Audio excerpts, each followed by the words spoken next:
Ladies and gentlemen, आज अगर हमारे पूरे देश का आशीर्वाद मिल रहा है तो उसके पीछे हमारे ऊपर जनता का विश्वास ही है।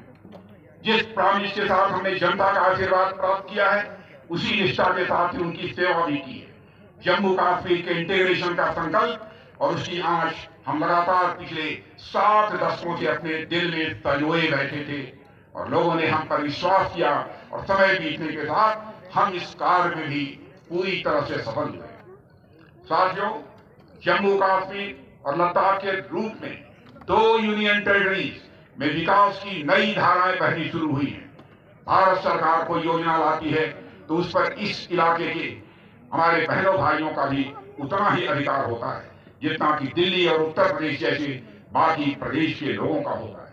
हमारे जम्मू कश्मीर के उपराज्यपाल श्री मनोज जी सिन्हा इस जम्मू कश्मीर के विकास में अपनी प्रभावी भूमिका का निर्वाह कर रहे हैं। मैं उन्हें भी अपनी तरफ से बधाई देना चाहता हूं।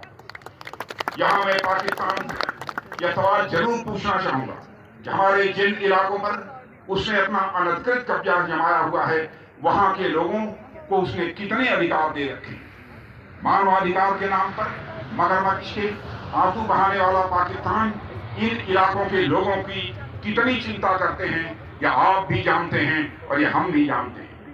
आए दिन इन मासूम भारतीयों के ऊपर अमानवीय घटनाओं की खबरें सुनाई देती हैं। इन अमानवीय घटनाओं के लिए पाकिस्तान की हैसियत है। साथियों, मैं समझता हूं कि हमारा देश पिछले 75 सालों में कभी अपनी पूरी ताकत के साथ एकजुट होकर आगे नहीं बढ़ा, एक दूसरे का हाथ पकड़कर नहीं आगे बढ़ा।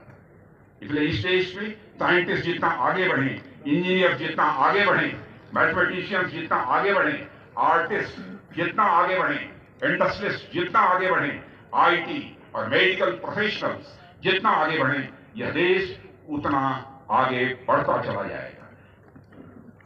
साथियों, आजादी के बाद जैसा कि मैंने पहले कहा, कुछ स्वार्थी तत्वों ने कश्मीरी समाज को अनेक हिस्सों में बांट दिया था। कश्मीरी समाज कश्मीरियत भूलकर हिंदू, मुसलमान, राजपूत, सिख में बंट गया था। उसका परिणाम क्या हुआ यह सब हम सभी के सामने है। मैंने अभी इसका जिक्र किया, पर मुझे यह कहते हुए खुशी होती है कि पिछले कुछ वर्षों में कश्मीर की हो या देश की पूरी सिया बदल गई है। मेरे बहनों भाई, लोगों में एकजुटता आई है और लोग एक दूसरे का हाथ पकड़कर आगे बढ़े। आज से 75 साल पहले 1947 में ठीक इसी समय महात्मा गांधी जम्मू कश्मीर में आए थे और यहाँ की स्थिति को देखते हुए कहा था कि if anyone can save Kashmir, it is only the Muslims, the Kashmiri Pandits, the Rajputs and the Sikhs who can do so. Mahatma Gandhi ने कहा था, यानी कश्मीर को अगर कोई बचा सकता है तो कश्मीर के मुसलमान, कश्मीरी के पंडित, राजपूत और सिख मिलकर ही यह काम कर सकते हैं। मुझे कहते हुए खुशी है और मैं गर्व की भी अनुभूति करता हूं कि सरकार ने इनके बीच की विभाजनकारी शक्तियों को उखाड़ फेंका है और आज ये सभी समुदाय मिलकर तेजी से आगे बढ़ रहे हैं।